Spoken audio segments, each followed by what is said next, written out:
Assalamualaikum dear students. Now today we are going to start our first lecture of solid state, first lecture of our chemistry, and the chapter is solid state. Okay. तो बताइए किसे किसे पता है solid state के बारे में? How many of you are having the knowledge regarding the solid state?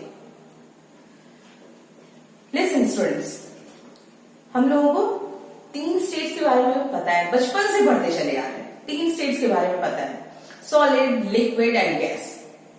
And I think we have studied, I think नहीं कह सकती हूं मैं, 11 में हम लोगों ने पढ़ा है सॉल्यूशन फेज, 11 में पढ़ा है ना मोलैरिटी और गैसेस के कुछ लॉज, सारी चीजें हम लोगों ने पढ़ा है।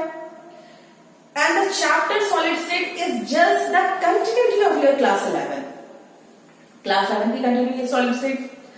और जरा तुम अपने आसपास देखो बेटा, सारी चीजें मोस्टली 90% जो चीजें होती हैं वो क्या होती हैं, सॉलिड से बनी होती है। हमें ये ब्लैक बोर्ड दिख रहा है सॉलिड, ये कॉपी दिख रही है सॉलिड, वॉल्स दिख रहे हैं सॉलिड, ये marker it is also made of solid, ठीक है। लेकिन बट ये बट जो है ना बहुत इंपॉर्टेंट रोल प्ले करता है, लेकिन जो है ये सॉलिड स्टेट जो एनवायरमेंट में है they are of different types. हम इसको सॉलिड कह क्यों रहे हैं, just try to understand why we are saying it is solid. क्यों है ये सॉलिड, ये सॉलिड क्यों है? Now the definition is solid state is that state of matter. Just try to understand. Solid state is that state of matter in which the constituent particles are closely packed. Solid state हम लोगों के उस matter का वो हिस्सा है, वो state है जहां पे कंस्टिट्यूएंट पार्टिकल्स बिल्कुल पूरी तरीके से क्या है, closely packed. This is the overall definition of solid state. अब सॉलिड स्टेट में जब आ जाओ, हमें कुछ प्लास्टिक्स दिख रहेगा, सपोज ये प्लास्टिक है तो ये हम कह तो रहे हैं सॉलिड, बट इसकी प्रॉपर्टी कुछ और है, something different. Now come to the glass. Glass में हमें सॉलिड दिखता है ना solid, but glass is totally different. In fact I can say glass is an example of, glass is not a solid, it is an example of, it is a super cooled liquid. We will discuss later. अभी हम लोग discuss करेंगे इसमें। Glass क्या है, super cooled liquid है। Okay बेटा, now dear students we have 2 types of solid. अब जरा सॉलिड के उसमें कैरेक्टरिस्टिक्स में आते हैं, सॉलिड के डिविजन्स में आते हैं, तो हम लोग समझेंगे, कोशिश करेंगे कि we have 2 different types of solid. First one is crystalline solid and second one is amorphous solid.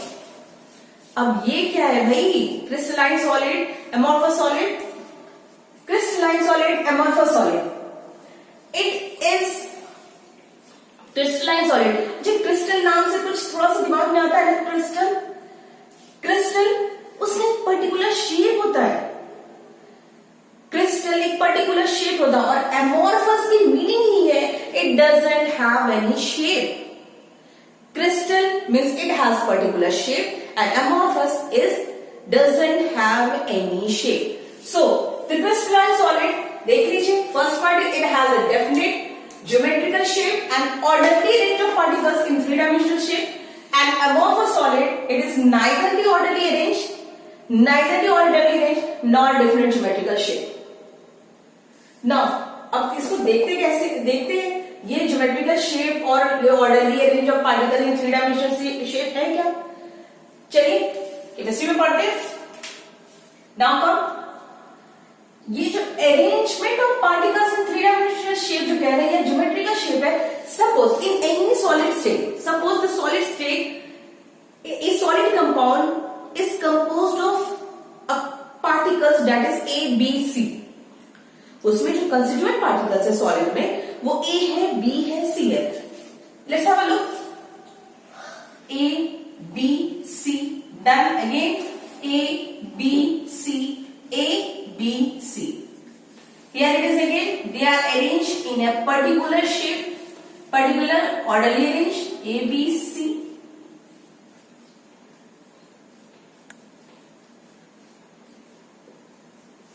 देखो, A after that B and after that it is C.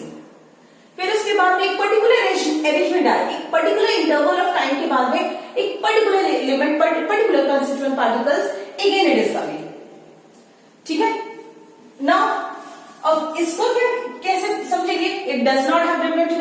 अब देखो इसका एक शेप बनेगा ना, अभी हम लोग इसको डिस्कस करेंगे, विल डिस्कस लेटर ऑन, लेकिन एक शेप बनेगा. ठीक है.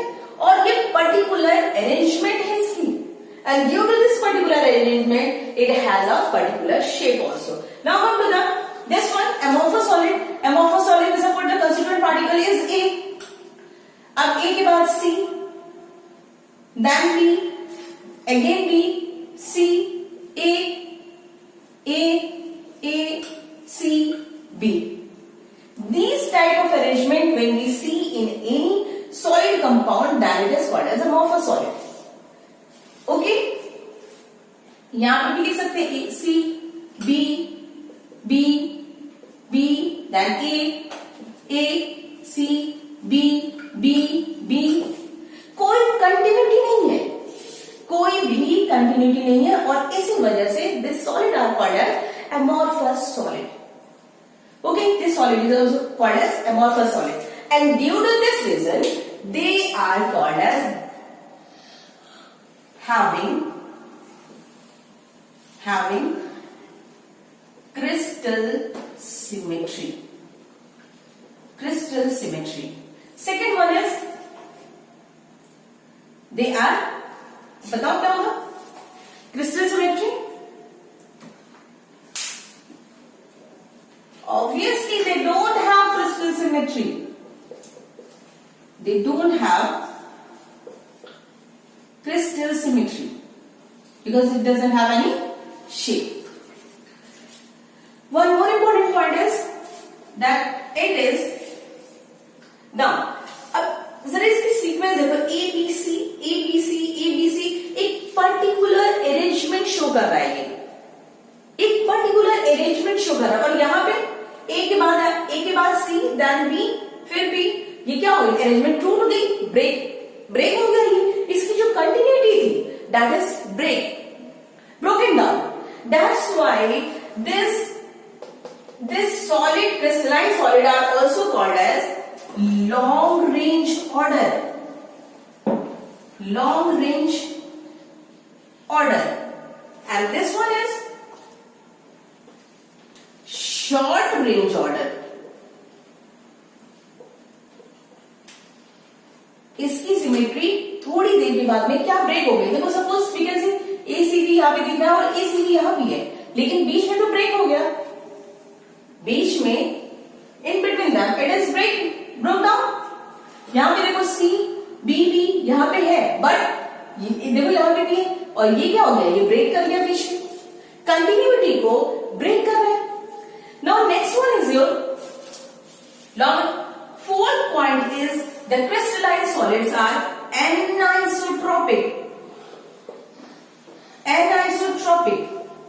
which is very important. And this one is fourth point, it is isotropic. बेटा ये पॉइंट बहुत ही ज्यादा इंपॉर्टेंट पॉइंट है, and from this point in examination the question may come in your objective type. Anisotropic and isotropic. Isotropic means they have same values, and anisotropic means they have different values. Question आपके mind में जरूर आ रहा होगा कि ma'am ये crystalline solid में anisotropic क्यों आ रहा है और ये अमोर्फस सॉलिड में आइसोट्रॉपिक क्यों? सेम वैल्यू क्यों आ रही है? Isotropic means same value. Same value किसकी? Electrical conductivity, thermal conductivity, and then refractive index. Refractive index,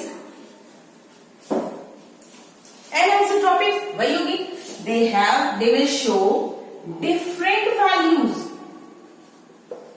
they will show different values. क्यों ये वैल्यूज डिफरेंट क्यों आ रही है? क्वेश्चन का आंसर यहीं पर है, आंसर इज हियर. व्हाई ये डिफरेंट वैल्यू क्यों शो कर रहा है? क्यों शो कर रहा है different value? Because if we measure the refractive index value from this direction, जरा देखो, अगर हम इसकी थर्मल कंडक्टिविटी या electrical conductivity measure from this point, इस पॉइंट से अगर हम मेजर करेंगे this point, then the value will be something different. Okay, then the value will be something different. If we measure the value of electrical conductivity from this point, again it is different. If we measure the conductivity value from this point, again we will find different value. Again we will find different value. That's why it is called as anisotropic. यहां से अगर हम इसकी refractive index की value निकालें या thermal conductivity या electrical conductivity, यहां पे इसकी वैल्यू जो होगी वो बार बार अलग आएगी, अलग अलग डायरेक्शन से. अगर एक सॉलिड कंपाउंड है, एक सॉलिड स्टेट है, तो इस साइड से कुछ और वैल्यू आ जाएगी, यहां से वैल्यू कुछ और होगी, यहां से वैल्यू कुछ और हो जाएगी. फ्रॉम एक्स वाई जेड, अभी हम किसी को भी एज्यूम कर सकते हैं, ठीक है, X axis, Y axis and Z axis, ठीक है. The value will be totally different. And in amorphous solid, in amorphous solid, अब कहोगे कि मैम सेम वैल्यू कहां आएगी? यहां पे अगर हम निकालेंगे, if we measure from this direction, different eye, different eye, from this direction different eye, from this direction again the value will be totally different. तो different क्या था इसमें से? इसमें जो वैल्यू निकलेगी बेटा, just try to understand, इसमें जो वैल्यू निकलेगी वो वैल्यू हमारी करेक्ट वैल्यू होगी. बट यहां पे जो वैल्यू, क्योंकि ये ऑर्डरली अरेंज है ही नहीं, ये ऑर्डरली अरेंज है ही नहीं, दैट्स व्हाई इसकी वैल्यू गलत आ रही है. यहां पे थर्मल कंडक्टिविटी की वैल्यू या रिफ्रैक्टिव इंडेक्स की वैल्यू ये जो आ रही है ये गलत आ रही है. अगर हम एक ग्लास को लेते हैं, सपोज हमने एग्जांपल ऑलरेडी दिया है यहाँ पे स्यूडो सॉलिड का एग्जांपल, कि जो ग्लास है इट इज एमॉर्फस सॉलिड. अगर ग्लास की थर्मल कंडक्टिविटी हम ऊपर के लेयर से अगर मेजर करेंगे वो दूसरी आएगी, और अगर नीचे के उसके पोर्शन से, नीचे ग्लास के नीचे के पोर्शन से थर्मल कंडक्टिविटी या refractive index if we will measure, then उसकी भी जो वैल्यू आएगी वो गलत आएगी, क्योंकि उसकी स्टैंडर्ड वैल्यू नहीं शो करेगा. अगर एक ग्लास की थिकनेस अगर मेरी बड़ी हो जाती है तो वो उसकी वैल्यू अलग हो जाएगी और वो गलत भी होगी. दैट्स व्हाई अब जब ये चारों तरफ से गलत ही है, I am talking about with respect to the wrong values बेटा. अगर चारों साइड से वैल्यू अगर गलत ही आ रही है तो फिर हम मानेंगे कि आइसोट्रोपिक वैल्यू है, because that is not a standard value. Standard value हम ये नहीं कह सकते कि अगर इस ग्लास की रिफ्रैक्टिव इंडेक्स की वैल्यू यहां से ये आ रही है तो दूसरे वाले मेरे पास अगर ग्लास है उस ग्लास की सेम वैल्यू उस ऊपर वाले पोर्शन से आएगी. नहीं, that is not a standard criteria. That's why the amorphous solid is isotropic and crystalline solid is anisotropic. So last one, that is your example. Example इसकी क्या क्या है? बहुत इंपॉर्टेंट एग्जाम्पल है. As we all know that diamond, NaCl, नमक का टुकड़ा देखा है, नमक का टुकड़ा देखा है क्रिस्टल के फॉर्म में. NaCl is also an example of crystalline solid. And then graphite, they have particular shape. Now come to the example of amorphous solid. यह है हम लोगों ने example. Glass is an example of amorphous solid. Then charcoal आजकल बहुत market में famous है, पता ही होगा चारकोल. एंड देन रबर देखा है ना, रबर हमें सॉलिड दिखता है but it is not a solid. वो पहले एक क्या होता है, लिक्विड के फॉर्म में होता है, और उसके बाद में उसको क्या किया जाता है, वल्कनाइजेशन करवाया जाता है, vulcanization, and then we will get a rubber. Okay, that's all. I think मेरे ख्याल से आज जितना बहुत काफी है बेटा, और ये टॉपिक हम लोग का क्लियर हो गया है, crystalline solid and amorphous solid. In the next video, we will continue. Till then, share the happiness or stay home, stay safe.